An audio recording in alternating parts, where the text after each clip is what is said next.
Maybe you're wondering how suitable you are for hypnotherapy. So here's a couple of things that we look at together before we start with hypnotherapy itself. The first thing is to get clear on your expectation.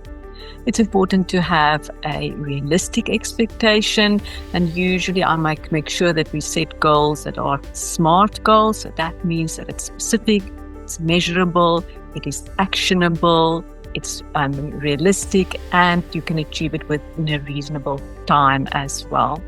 For example, someone may say, "Oh, I just want to forget about my ex." That's not maybe a complete realistic goal. I'm not going to hypnotize you and you will never think about your ex again. Let's then think what would be a SMART goal. It can be that when I think about that person, I feel quite neutral about it. Eventually, I actually don't think about that person so often. Or if I had to walk into that person, I will feel calm and neutral. That can be a very achievable goal in hypnotherapy. The other thing that we look at is whether you're ready for that change. Are you ready?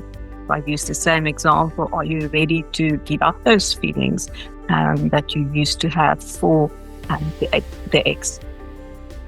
Your self-esteem, your belief in yourself will also play a role. And usually it is a bit low when people come for therapy, and that's absolutely fine.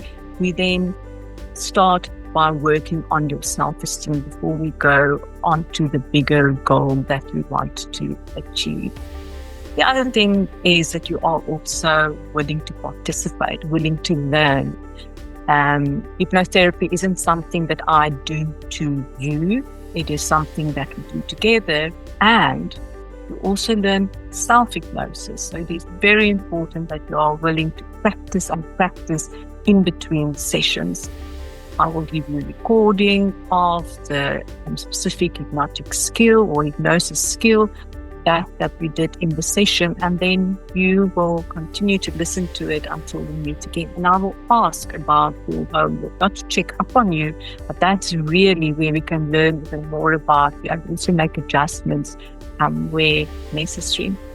The other thing is to be aware and how to understand the problem that you have. Here, I want to make sure that you don't have theories about yourself that isn't true or that isn't helpful. So make sure that you really understand the science behind the problem that you have, and that you have valid understanding and theory around your specific issue. And then it is really also just by building a relationship with me. So it is important that we work well together, that you learn to trust me, and that there's a nice collaboration between the two of us.